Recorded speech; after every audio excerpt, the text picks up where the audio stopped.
Hello Bookworms, I'm Becca, and this is my TBR for 2021.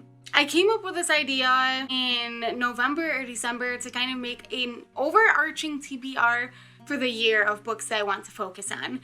And while I was trying to figure out what books I wanted to do, I came up with the idea of doing it a little bit differently and picking a book from each of my different genres that I own and trying to focus on one book from each of my genres, because I do own a lot of contemporary, and so I wanted to kind of branch out and read from different spots on my shelves. So without further ado, these are all the books that I want to focus on in 2021. The first book that I really want to get to is All Boys Aren't Blue by George M. Johnson. This is a young adult memoir about George's experiences growing up Black and queer in America.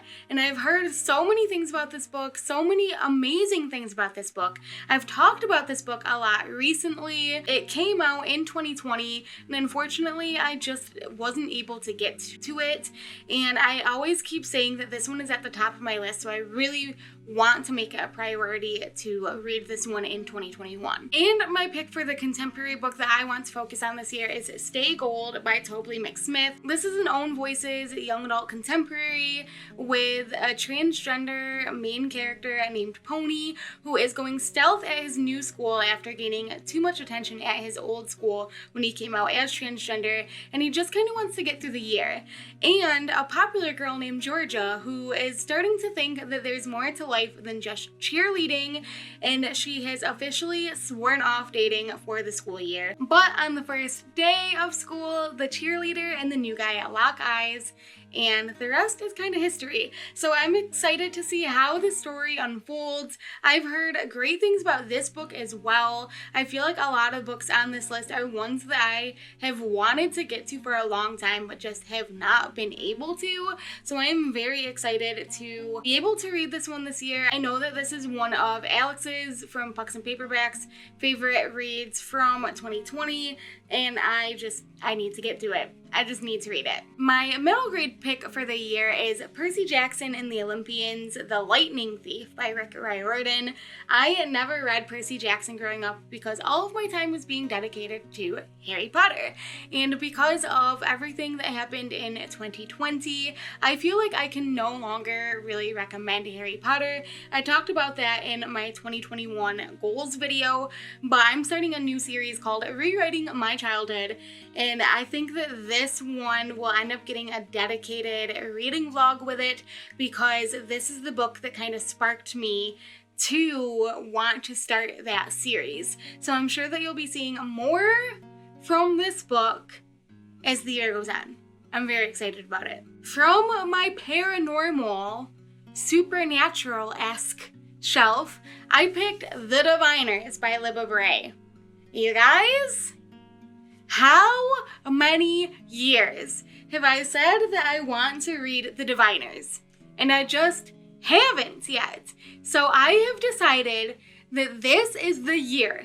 2021 is the year that I read The Diviners. And look at this super old cover. I like these covers so much more than the new ones, but look at how yellow the pages are.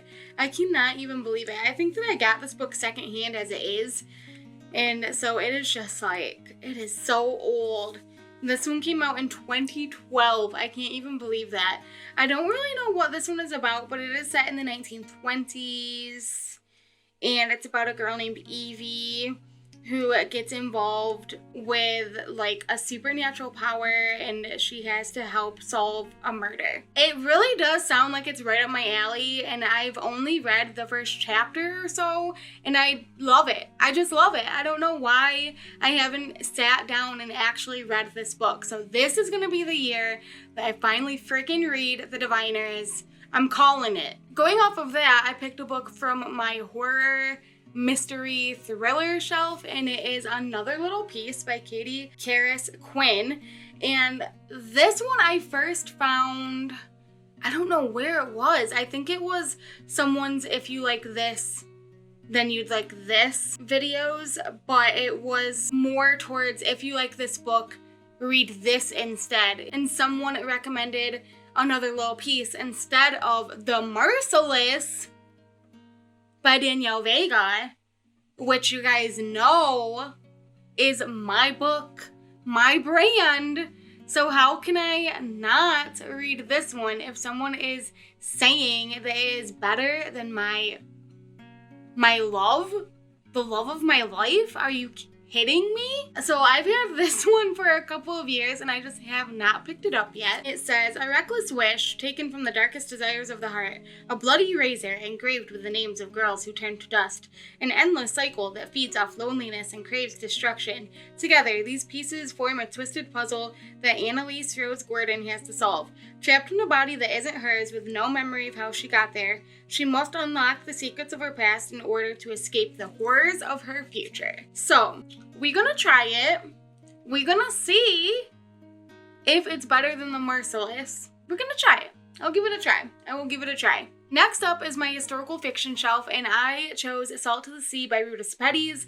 I love Ruta Sepetys' book, Between Shades of Grey. It absolutely changed my life, and I bought every other book that she has written, but I haven't read them yet. And apparently Salt to the Sea is like a companion to Between Shades of Grey. So I feel like this is a good place to start. Oh, I just noticed I have a page dog-eared. I'm apparently 60 pages into this book. I think I'm gonna start over. I don't really know what this one is about. It says, the forgotten tragedy that was 6 times deadlier than the Titanic. Winter 1945, 4 refugees, 4 secrets.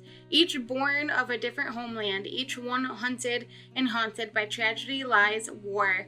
As thousands desperately flock to the coast, in the midst of a Soviet advance, 4 paths converge, vying for passage aboard the Willem Gustloff, a ship that promises safety and freedom, but not all promises can be kept. I'm excited for this one, I really am. It looks like it's gonna be good, and this cover is so stunning, dude.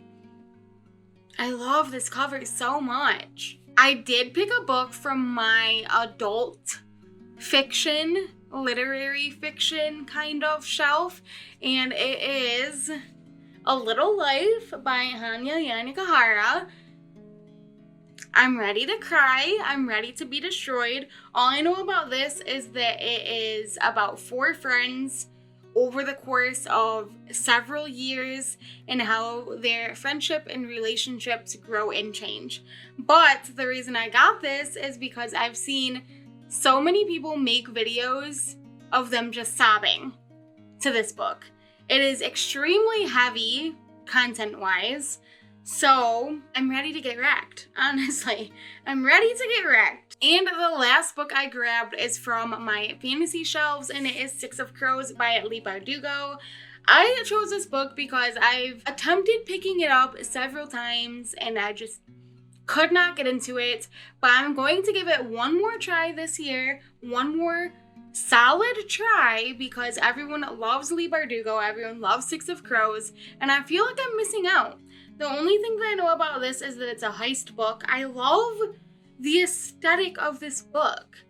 And I have the sprayed black pages, the inside is red.